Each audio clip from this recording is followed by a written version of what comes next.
Merci de votre fidélité. 20h sur la télévision Futur Média. Bonsoir à toutes et à tous. Bienvenue à cette principale édition. Les titres, c'est tout de suite. À la une de l'actualité nationale, le courroux des conseillers municipaux regroupés en collectif, ils réclament du président de la République la revalorisation de leur statut.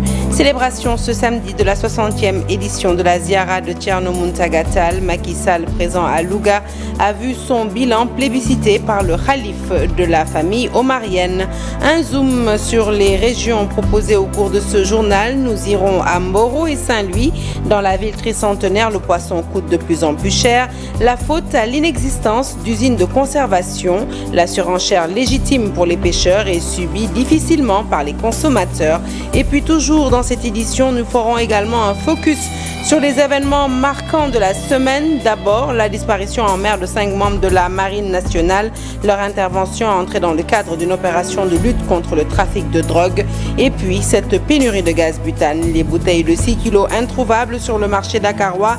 Dans ce journal, les explications du directeur régional du commerce de Dakar. Et puis, enfin, le reportage du jour est consacré à la restriction de l'application TikTok au Sénégal, une situation qui hypothèque le business des commerçants qui décrivent des activités au ralenti, l'application mobile chinoise étant devenue au fil du temps leur canal de vente privilégié. Voilà pour les titres, le développement, c'est tout de suite.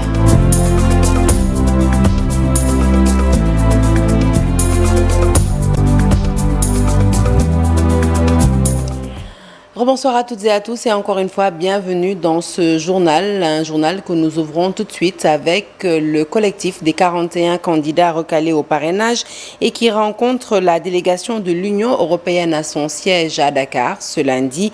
La délégation sera conduite par Alioune Sarr, présidente de la CAP 2024, et les leaders s'adresseront à la presse à l'issue de cette rencontre. Le collectif des conseillers municipaux crie à l'injustice. Face à la presse, ses membres affirment être victimes de discrimination de la part de l'État du Sénégal. Leur principale revendication est bien que le président de la République s'attelle à la revalorisation du statut du conseil municipal. Tchorogay est leur porte-parole. Elle nous en dit plus au micro de Diafaraba. Les municipaux comptent plus de 26 000 au niveau du Sénégal. De ce fait, nous lançons un appel au président de la République, au ministre de tutelle, au président de l'Association des maires du Sénégal pour une revalorisation de ce statut-là. Nous sommes laissés en rade, alors qu'au niveau des conseils, ce sont les conseillers municipaux qui abattent la plus grande partie du travail. Nous sommes plus proches de la population. À notre grande surprise, les maires et les adjoints aux maires ont négocié et ils ont laissé en rade les conseillers municipaux.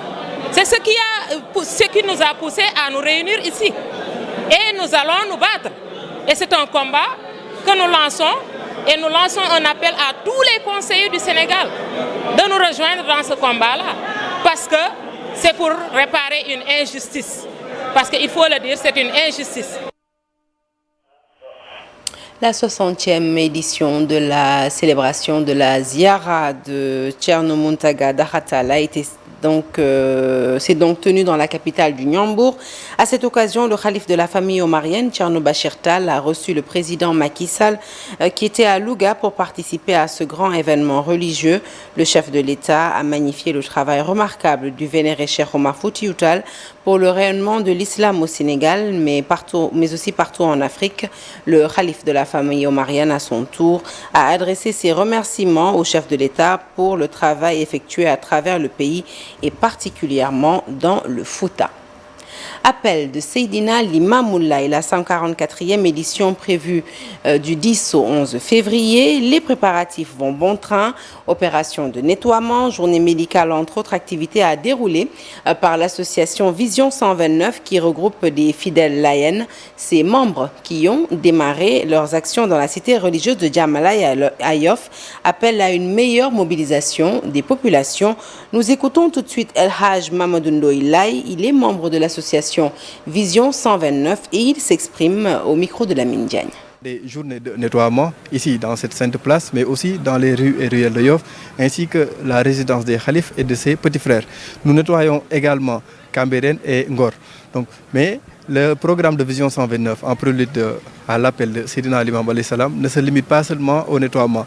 Il y a aussi une journée d'action sociale que nous organisons. Donc, nous dotons, je dis bien, toutes les maisons de l'AIN, nous leur dotons en riz, en huile et autres denrées qui leur permettront de recevoir les invités dans leurs meilleures conditions. Cette dotation aussi ne se limite pas seulement à Yoff. Nous dotons Cambérène, nous dotons Ngor, Malika Yembal ainsi que la ville de Dakar. Il y a aussi une grande innovation qui est les journées de consultation médicale organisées aussi en prélude à l'appel pour permettre déjà aux sahaba de Seydina Limamou alayhi salatu wassalam de voir un peu leur santé avant de pouvoir venir pour les événements ou bien avant de pouvoir accueillir les invités qui viendront de divers contrées. L'actualité nationale marquée également par le sport avec la Coupe d'Afrique des Nations qui a démarré en Côte d'Ivoire ce samedi. Veille de match, un derby attendu entre le Sénégal et la Gambie. Kalidou Koulibaly et Aliou Cissé veulent bien entrer dans la compétition. Le match est très important à gagner selon les champions en titre. Pour Tom Saintfiet, l'entraîneur gambien, eh bien, c'est un miracle de participer à cette deuxième CAN, mais l'ambition, c'est d'aller le plus loin possible. Le compte-rendu est signé Missa Ndoye et Mamadou Ndiaye. Sénégal-Gambie est lancé. Chaque match dans cette poule est une finale et ça démarre face à la Gambie. Le premier match de la Gambie historique a été contre le Sénégal, un match amical en 1962. On a appris tout sur la Gambie. On est prêt à jouer contre nos cousins. On sait que c'est très difficile de jouer contre ses cousins, contre des frères, des personnes qui sont proches de nous. Nous, Sénégalais, on va tout faire pour gagner ce match. On va le prendre comme une finale. Donc, après, on a un groupe où on a aussi nos cousins guinéens, nos frères camerounais. Donc, c'est vraiment un groupe très difficile pour nous, pour les Sénégalais. Et on va prendre ce match comme une finale et je pense qu'on a 3 finales à jouer dans ce groupe. J'ai envie de dire que c'est la bonne pression, c'est la pression pour gagner, cette pression qui motive, pas cette pression néfaste qui abîme un petit peu le joueur, le coach et puis l'environnement où nous vivons. On est attendu, mais comme je l'ai dit, il y a beaucoup de favoris dans cette CAN. Il n'y a pas que le Sénégal. Nous sommes focus surtout sur notre premier match aujourd'hui qui est demain contre la Gambie. C'est le match le plus important pour nous parce qu'on a à cœur vraiment de rentrer dans cette compétition de la meilleure façon. Et la meilleure façon de rentrer dans cette compétition, c'est essayer de faire vraiment un bon résultat contre la Gambie. Et je reste persuadé que c'est à travers le jeu, c'est à travers la concentration, rester dans le présent. En réalité, hier c'était passé, c'était 2021. C'était 2022. Demain, il n'y a rien de sûr. Aujourd'hui, tous les jours, notre concentration doit rester vraiment là où nous sommes, dans le présent. Les Scorpions de la Gambie qui vont jouer leur deuxième Coupe d'Afrique des Nations consécutive. Un miracle d'être qualifiés pour une deuxième fois et de rencontrer le champion d'Afrique. C'est un miracle pour nous être qualifiés une deuxième fois pour la CAN. On est un très petit pays, on n'est pas plus grand comme avant, on est toujours le dernier au FIFA ranking qui est qualifié, 126. Nous sommes très contents, mais on est ici seulement pour une chose, et c'est pour jouer le football, pour rester longtemps ici, pour gagner des matchs. Mais on est dans un groupe très difficile avec 2 des plus grands pays en Afrique. Sénégal, Gambie, premier derby dans cette Coupe d'Afrique des Nations. Les Scorpions vont défier les champions d'Afrique en titre ce lundi à 14h au stade Charles Konambani de Yamoussoukro. Allez, on reste à cette conférence de presse pour notamment retrouver le coach Aliou Cissé qui a fait un point sur son groupe. Youssouf Sabaly et Fodé Ballo-Touré ne devraient être disponibles que la semaine prochaine, mais le sélectionneur dit pouvoir compter sur Gana Gueye, Pape Matar Sarr et Nampalys Mendy déjà présents. Aliou Cissé que nous écoutons. Oui, les garçons qui étaient sont petit à petit en train d'y sortir. Que ce soit Pape Matar Sarr, que ce soit Gana Gueye et Nampalys Mendy ont repris les entraînements depuis le 9 qu'on est arrivé là. En partant de Dakar, Ballo-Touré avait une petite pointe, une gêne derrière le mollet. En réalité, on a voulu vraiment le préserver, mais il a repris les entraînements. Nous pensons que nous pourrons le récupérer dès la semaine prochaine. Youssouf Sabaly, son genou va bien aussi. Je crois que dans le souci, les médecins ont voulu quand même le préserver parce qu'il a senti une douleur aussi, lui aussi, au mollet. Mais nous espérons vraiment pouvoir les récupérer d'ici la semaine prochaine. Donc retenez juste que Gana est de retour, même s'il n'est pas à 100%, je peux compter sur lui. Nampalys Mendy a fait un gros travail, aujourd'hui il est prêt. Pour Matar Sarr, en réalité, c'était plus de peur que de mal, mais on a préféré quand même le garder tranquillement et l'amener petit à petit à intégrer le groupe. C'est ce qui a été fait et nous sommes optimistes pour Sabali et Balou, Inch'Allah. Et nous refermons cette page sportive avec cette rencontre fraternelle entre les capitaines gambiens et sénégalais juste après la conférence de presse. Kalidou Koulibaly du Sénégal et Oumar Koli de la Gambie. Je vais l'annoncer en titre, un zoom sur les régions et notamment la région de Saint-Louis, mais aussi celle de Thiès. À destination tout de suite Mboro-sur-Mer, au quai de pêche. Les travaux sont à l'arrêt depuis bientôt 5 ans. Les pêcheurs et vendeurs réclament la finition des chantiers pour cause faute de travail. De nombreux jeunes ont tenté l'immigration clandestine. Et bien pour mettre fin à ce phénomène, des jeunes, notamment des jeunes filles, ont été formées dans les métiers du pétrole, du gaz, mais aussi de la transformation halieutique. Ces Charanta Diop et Seyla Tir nous font le point. Femmes de Mboro-sur-Mer s'activent dans la transformation des produits halieutiques, mais les conditions de travail laissent à désirer. Pas de séchage et pour combler ce déficit, des stratégies ont été adoptées pour former ces femmes. Ici à Mboro, nous avons transformé ici divers produits de pêche, notamment le poisson fermenté séché, le poisson fumé séché et le poisson braisé séché pour aider les femmes dans l'entrepreneuriat. Ces femmes ont souligné la nécessité de terminer les travaux du quai de pêche de Mboro-sur-Mer et de les doter de matériel de transformation. Quai de pêche bi tamit gis nga ko yàgg na fi ba léegi développé wul daal benn yoon ba léegi tamit bant yi naaw damm nañu seng yi naaw nañu gisuñu ko wax dara daal. Le président de l'association nationale des mareyeurs est venu à Mboro pour les accompagner. Mais ñun secteur de la pêche bi nga xam te suñu géej dafa menacé wu. La mer est menacée, il n'y a plus de poissons. La seule alternative est de former ces jeunes pour pouvoir les fixer. 400 à être formés en transformation des produits halieutiques, 500 personnes pour les métiers du pétrole et d'entretien de bateaux. dañ leen a bëgg defal formation 400 personnes yoo xam ne mooy transformation produit halieutique defal ñu 500 personnes pour entretien bateau ak maintenance usine parce que benn pétrole gaz war a commencer. Ici à Mboro Ndëndëkat, les autorités locales veulent relever les défis de la lutte contre l'immigration clandestine. Allez, de Mboro, nous rallions une autre ville de pêcheurs, la ville de Saint-Louis. Il n'existe aucune usine de conservation du poisson dans les quartiers de la Langue de Barbarie, un phénomène qui paralyse le secteur de la pêche, surtout en période de surproduction, ce qui fait que le poisson coûte de plus en plus cher. Le prix a triplé depuis quelques mois. Ousseynou Diop, Habib Sek pour les détails. En période de surpêche, la conservation du poisson devient un véritable problème pour les vendeuses. Dans tous les quartiers des pêcheurs, il n'existe pas une usine de conservation du produit. Le prix de la caisse de mulet s'élève à 85 000 francs CFA. Pour s'offrir une caisse de sardines, il faut débourser 65 000 francs CFA. Le prix du poisson est très élevé à Saint-Louis. Le manque d'usines de conservation freine l'économie locale, selon cette vendeuse du quartier de Gendar. Pendant les périodes de surpêche, il est possible de préserver le poisson. Cependant, à Saint-Louis, il n'existe pas d'usine spécialisée dans la conservation du produit.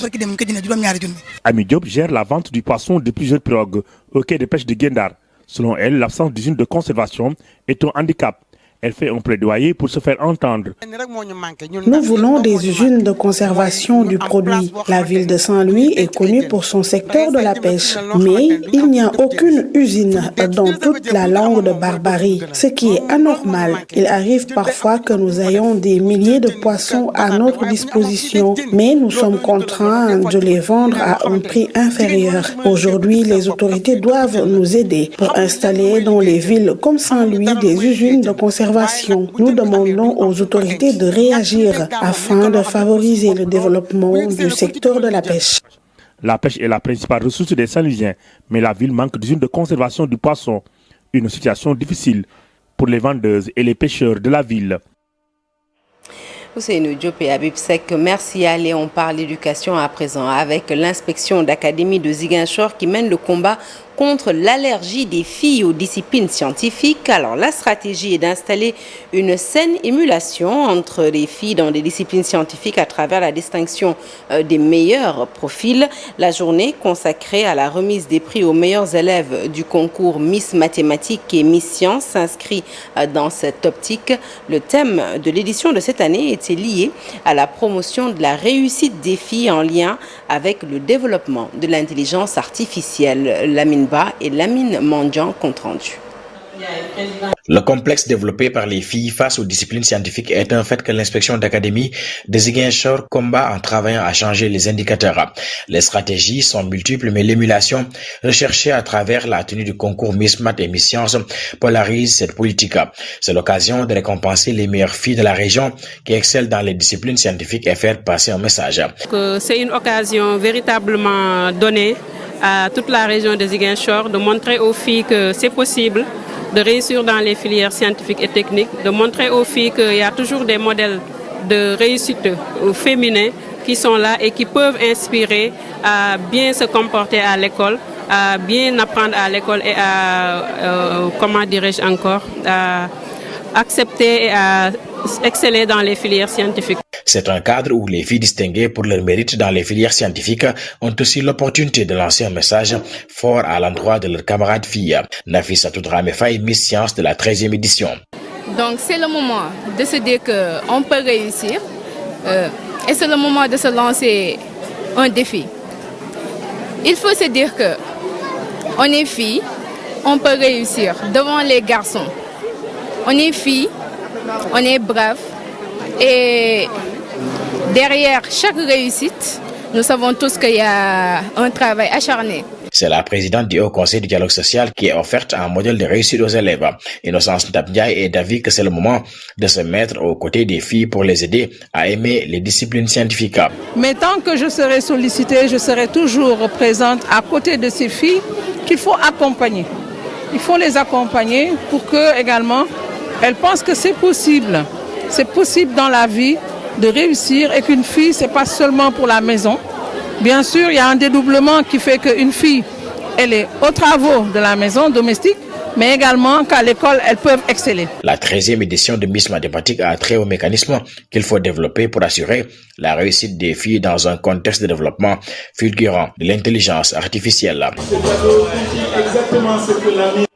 Retour à présent sur les faits marquants de l'actualité de la semaine avec la disparition en mer de 5 membres d'un commando de la Marine nationale dans une opération de lutte contre le trafic de drogue. Déclaration faite par l'armée sénégalaise. À l'issue de cette opération, 7 éléments de l'équipe d'intervention et 10 membres du bateau en question ont pu être récupérés à bord du Wallo. Le récit est signé Mambiram Diouf.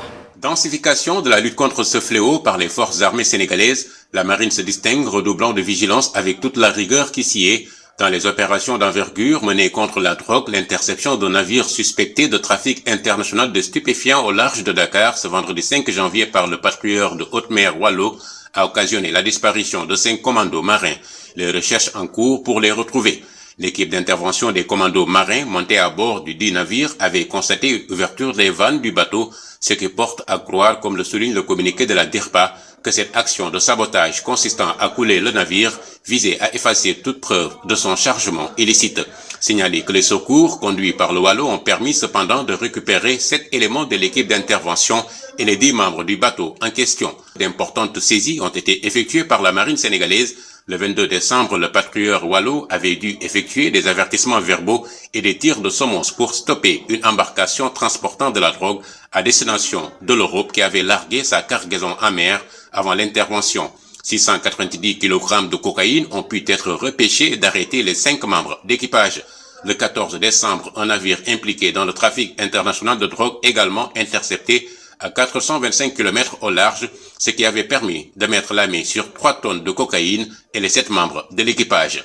Dans cette lutte contre toute activité illicite dans la zone économique exclusive sénégalaise et les eaux de la sous-région, près de 3 tonnes de cocaïne saisies en novembre sur un navire arraisonné au large du Sénégal avec un équipage de 10 personnes. 800 kg de cocaïne en janvier dernier et cette saisie aussi de la douane en octobre 300 kg de cocaïne d'une valeur de près de 37 millions d'euros dans un camion frigorifique en provenance du Mali voisin.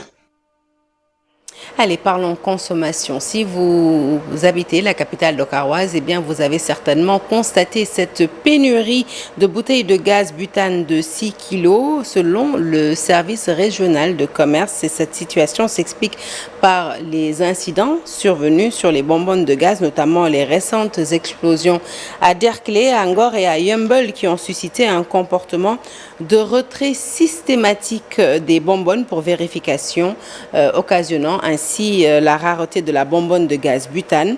Un système d'interchangeabilité avait été instauré par l'autorité, mais un problème de confiance se pose entre opérateurs et la direction du commerce intérieur.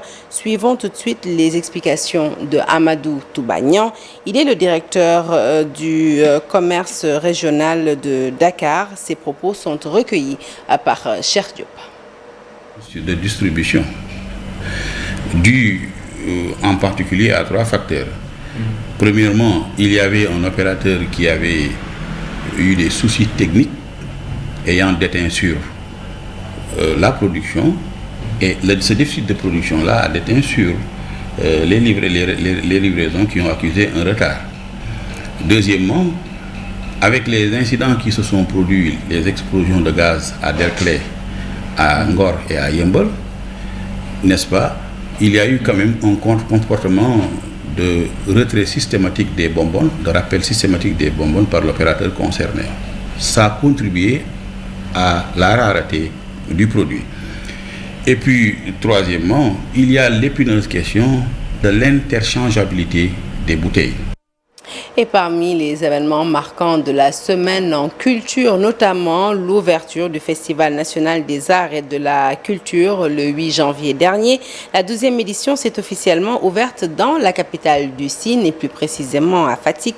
La cérémonie d'ouverture, tenue dans un spectacle riche en couleurs, a été présidée par le chef de l'État Macky Sall. Retour sur l'événement avec nos envoyés spéciaux Ibou Diouf et Thierno Laurent Mendy. Oh, c'est fantastique.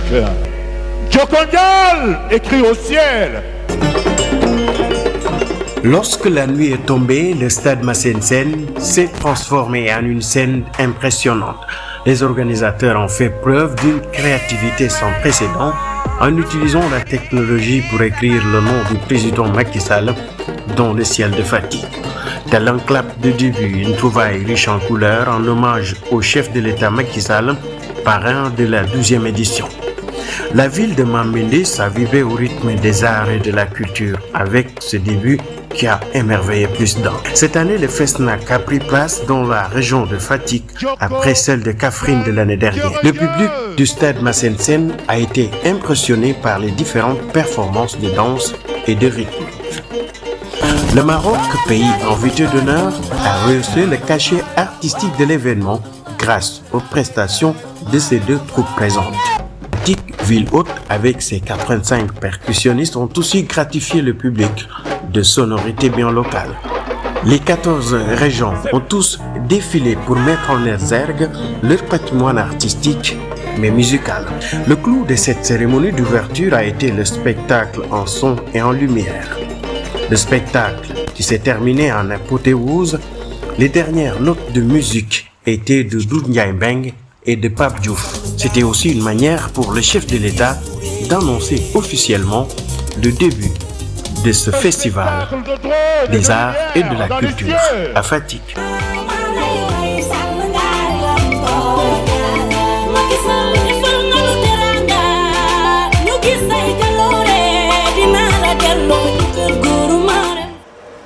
Le reportage du jour, à présent, il est consacré à la restriction de l'application TikTok au Sénégal depuis les événements de juin dernier. Une situation pas du tout appréciée par certains de nos concitoyens.